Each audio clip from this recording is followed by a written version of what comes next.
Welcome back, everybody, to another episode of Tidal Flooding Talk, brought to you by the New Jersey Coastal Coalition and our partners at Tri-X 57 News, who are making this all possible. We are here on another April Tuesday. It was cold early in the month. We're starting to really warm it up here as we go into April. The pollen's certainly here, so it feels like spring.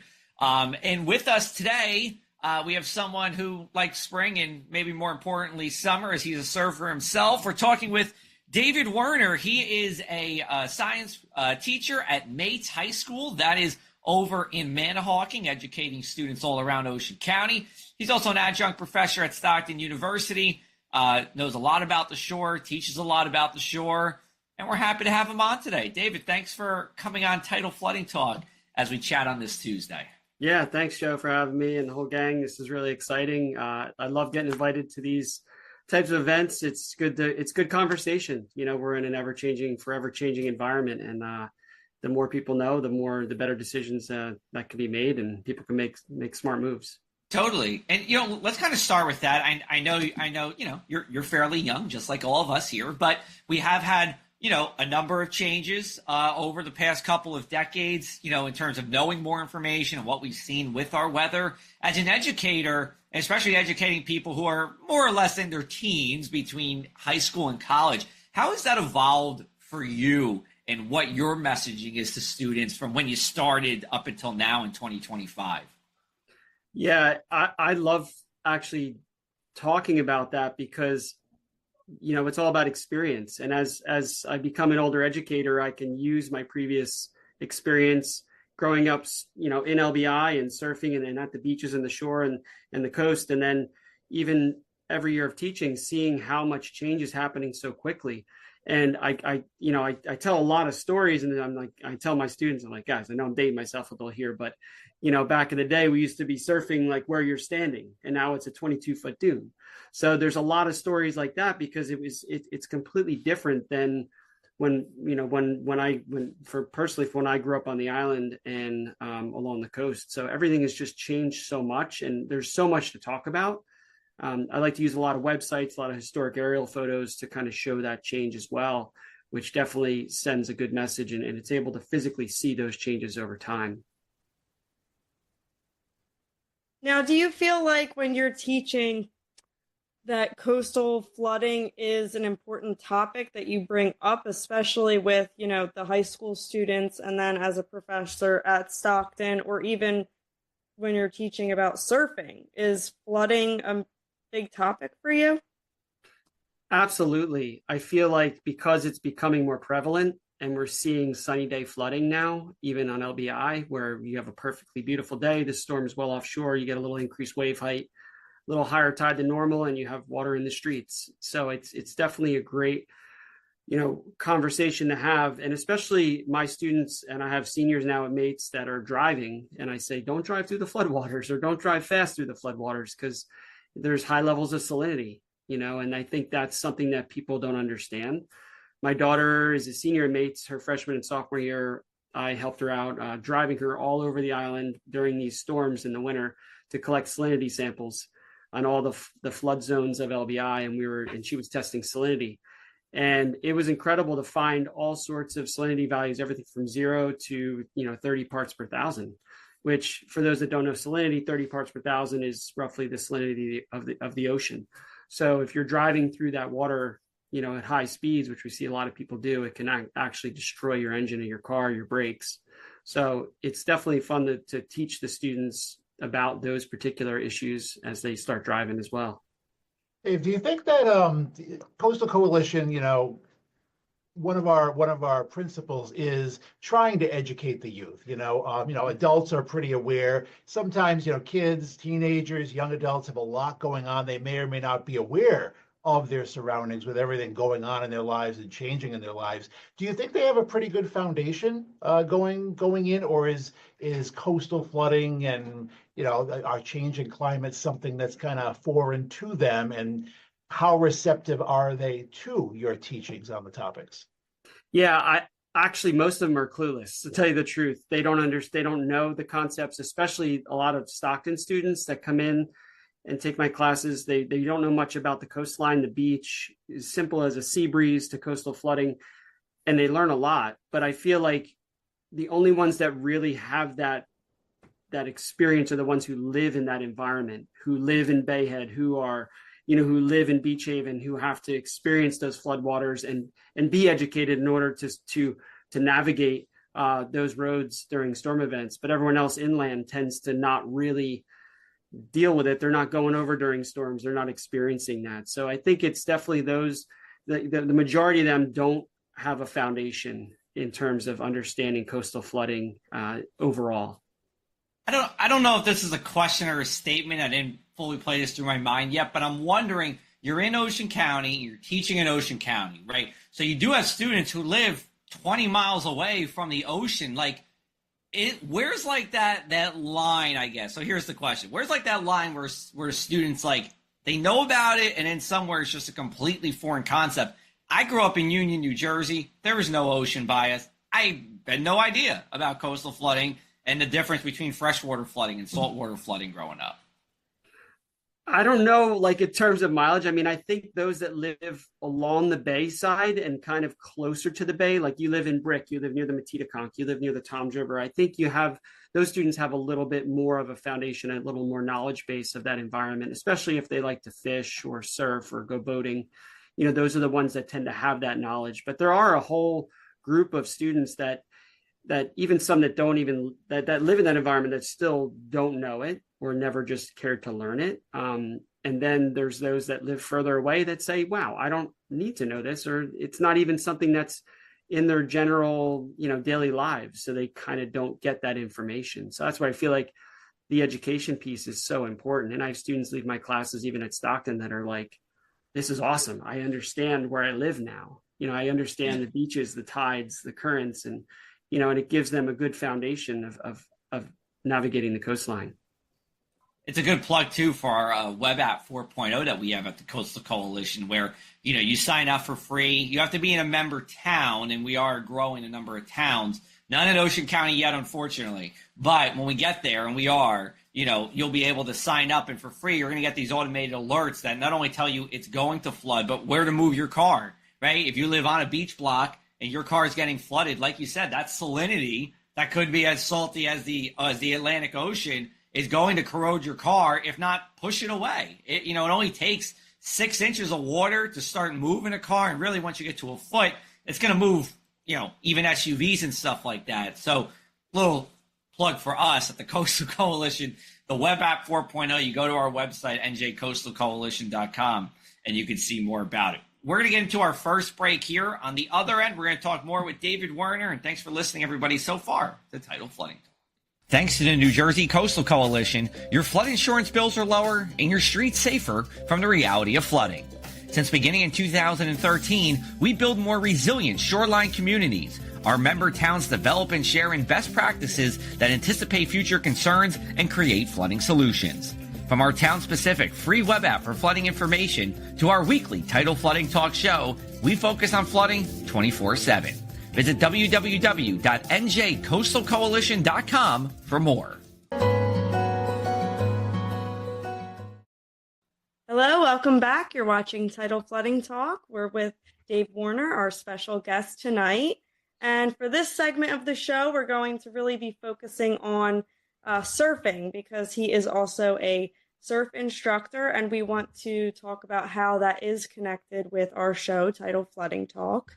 So Dave, my first question to you is, what do you find to be the greatest challenge with educating your surfers about, the risk of flooding and also the ocean safety, really, in terms of these tides and coastal storms? That's a great question. What's happened in LBI specifically, and a lot of our coastal towns, is through beach nourishment projects. It has altered our sandbars and our beach landscape so dramatically that the currents are much different. We get a lot of rip currents now because the movement of sand that's been done. It is kind of one of those necessary evils to protect us during storms. So we have this big, giant 22-foot dune constructed by the Army Corps of Engineers. But it has altered because we've covered up our jetties, which are actually groins, but we call them jetties. we've covered them up, and they would help break up some of that longshore drift, which is the current that pulls you up or down the beach when it's really windy and there's a lot of wave energy. So it's a great, it's hard to get the students to understand that, because they look at the water like, oh, this is great, and then they get in and the current's pulling, or they're getting caught in a rip, or we're on the board and I'm helping someone catch waves and someone else gets caught in a rip and I have to, paddle over to them to help them. So it has changed our beach dynamics quite a bit. But I love teaching the kids all about, and I mean kids, adults, everyone that comes to learn how to surf, all about the tides, the currents, the waves, because it's all part of it. I mean, ocean safety. I mean, there's people that drown in the ocean every year, even locally, and it could be avoided, with just a little bit of education. The first thing I ask is, do you know what a rip current is? And a majority of people say no. And then you're like, okay, you should know what this is and know what to do if you get caught, because if you don't, it could be a really bad situation. And, with the rip currents, how do you're in a rip current, what do you do? So basically, what I tell my students is just relax, don't fight it, swim to the side, swim sideways, parallel to the beach. And then just kind of don't panic, lay on your back, make sure you wave your arms a little bit, let someone know you're not in control. Typically what I tell them is the most, obvious thing to do first is to try to panic and swim straight in. And I said, that's where people get into trouble. So even I even like to educate them, if you see someone in a rip current, make sure you have something to float on, because typically people are panicking, kids, adults alike, and they'll actually use you as a flotation device and pull you underwater to try to stay above water. And that could be really bad. So just relax, don't fight it, go to this, swim parallel to the beach, let the current, do its thing in some ways, and then swim back to the beach once you're out of it. Because they're not big. I mean, they could be anywhere from 20 feet to 100 feet wide, but sometimes they're on the smaller side.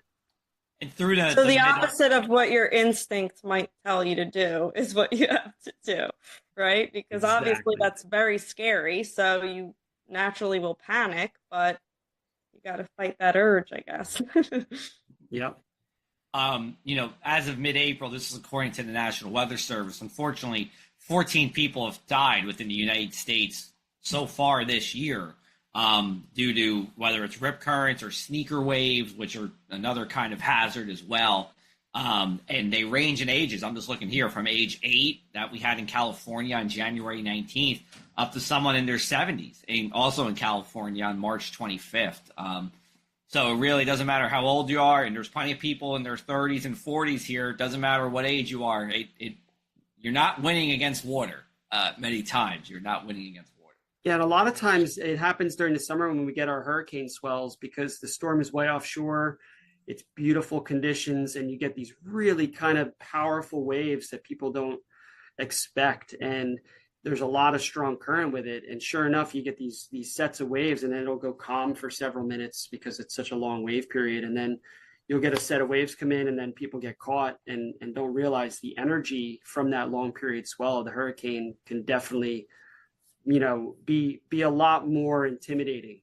And you can't tell until you really go in most of the time. So the hurricane swells are when people get into a lot of trouble, because it does, rips pop up real quick. And then also the really strong energy from that.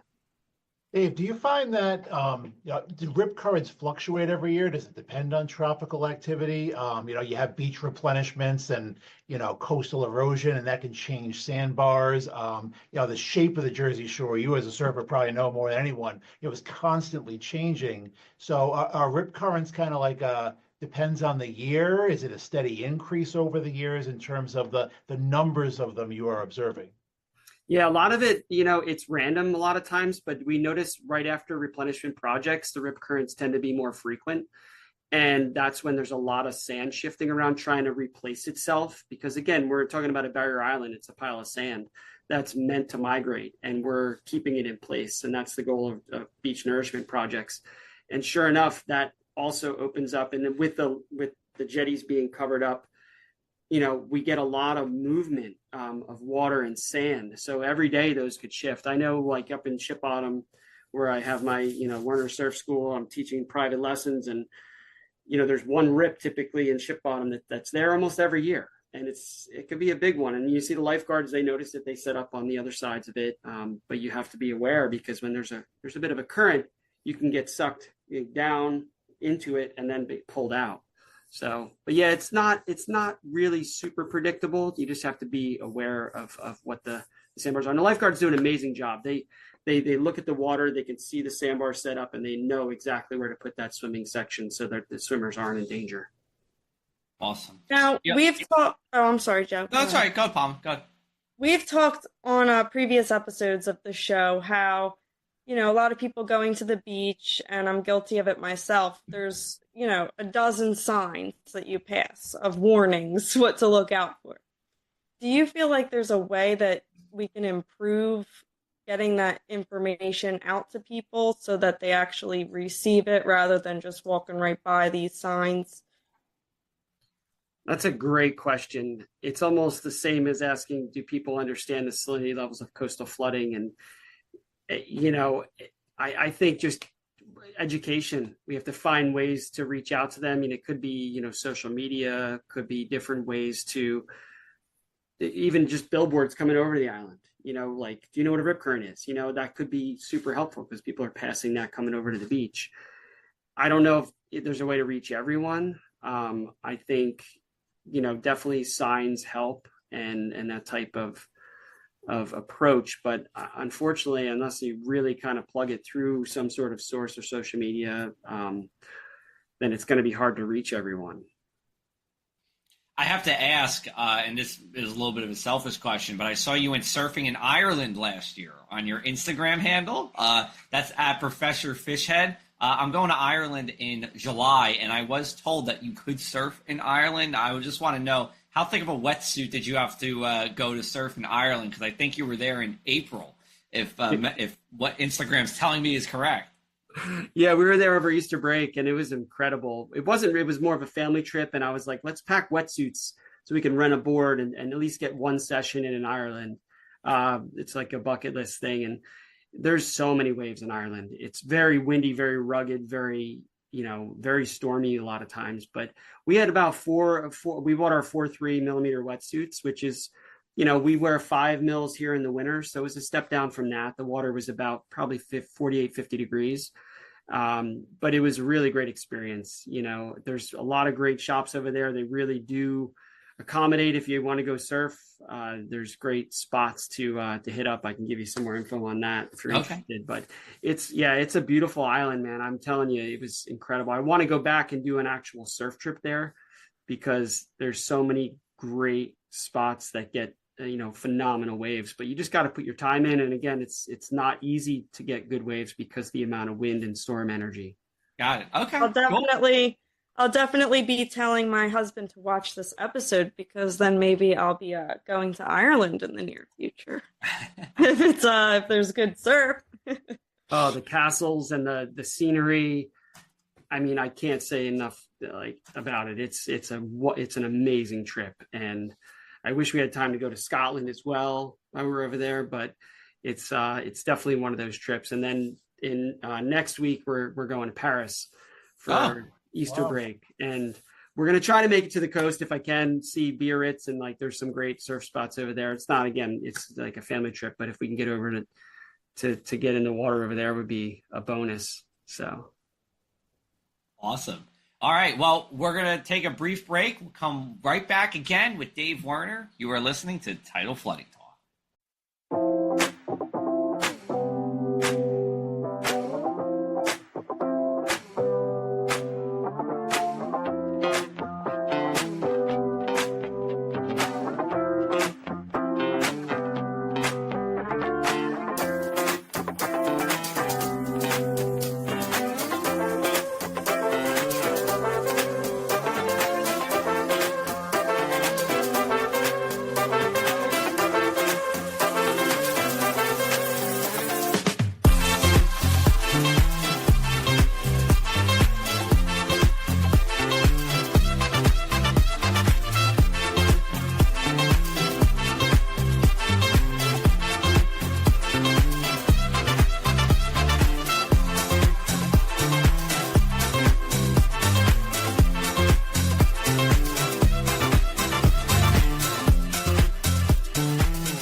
welcome back to Tidal Flooding Talk on this Tuesday. We are mid-discussion, talked about surfing, talked about flooding, education.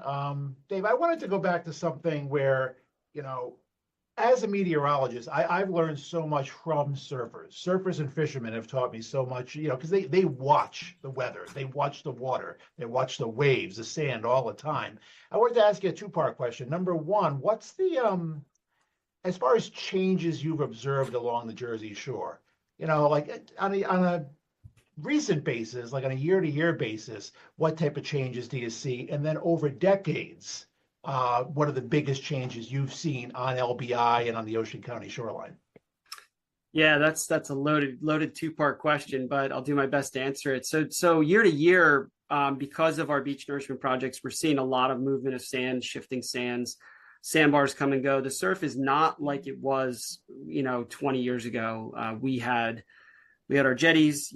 Harvey Cedars was the premier spot, especially growing up and learning there. So it was extremely different. I find it very hard. Even my daughters, like teaching them how to surf and progress at surfing in Long Beach Island, because we don't have those structures anymore. We don't have the hardened structure that again gives us a little bit of relief, helps us to find a spot to paddle out.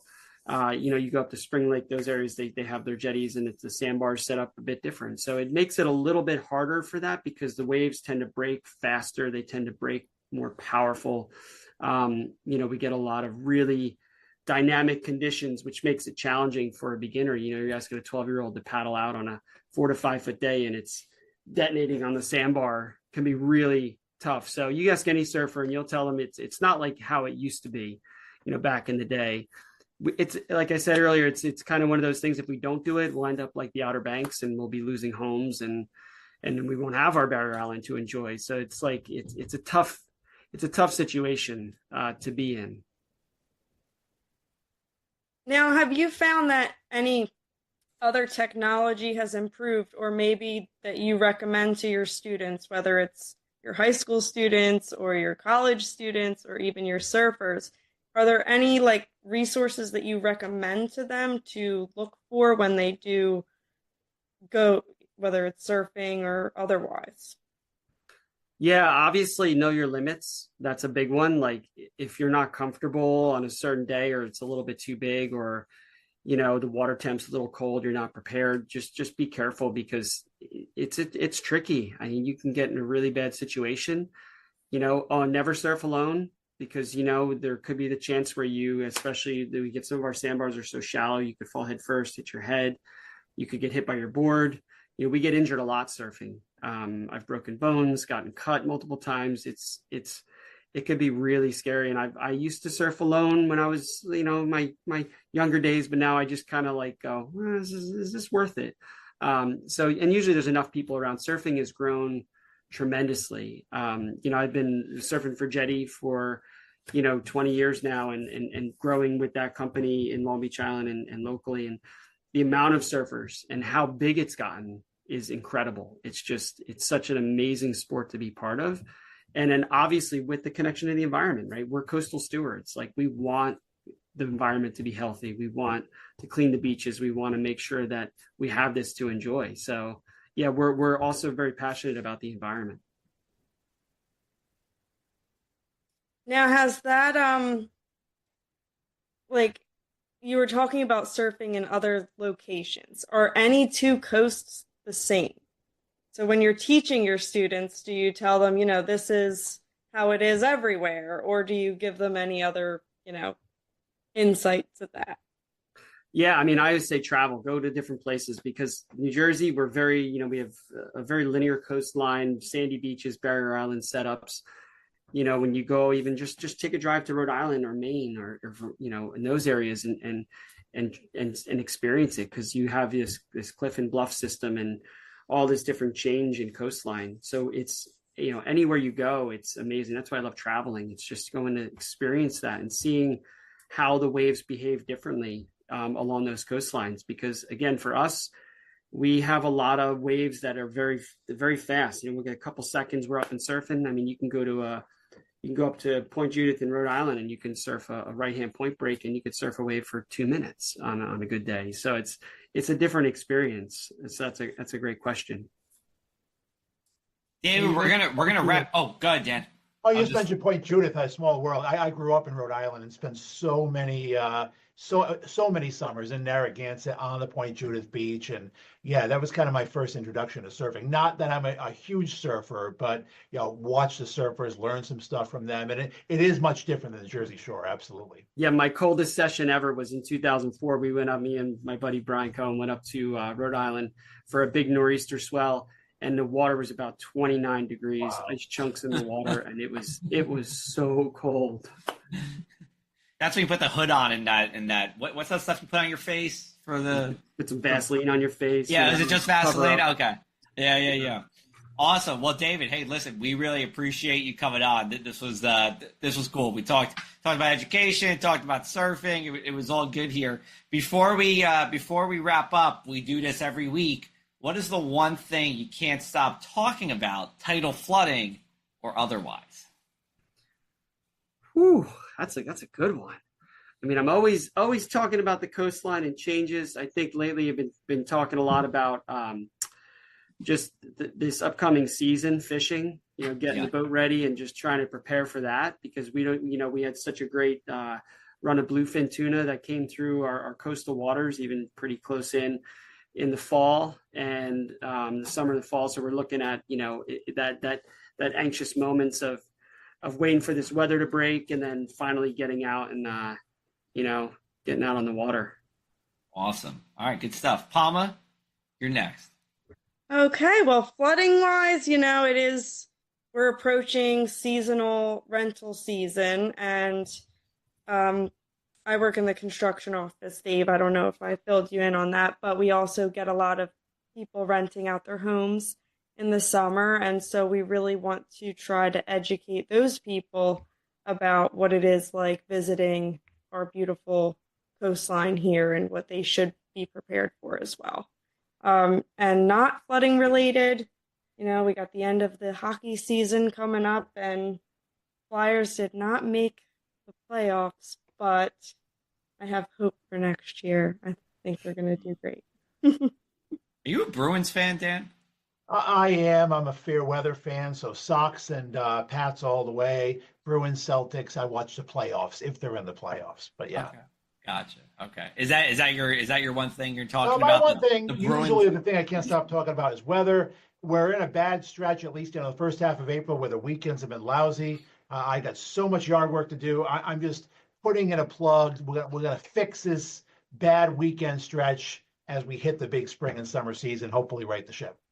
You know what? You're making me think, Dan. I'll go with this. So I do a Shore Summer Weekend Weather Report Card. I know it's a mouthful, but it's our 8th year of doing it, and I'm hoping that we get really good grades this summer. Last year was good. We had a 3.3 GPA the way I graded out the summer weekend. So we're going to hope we flip this pattern, like you said, Dan, the other way around, and our Saturdays and Sundays, and we count Fridays, summer Fridays on the report card are good.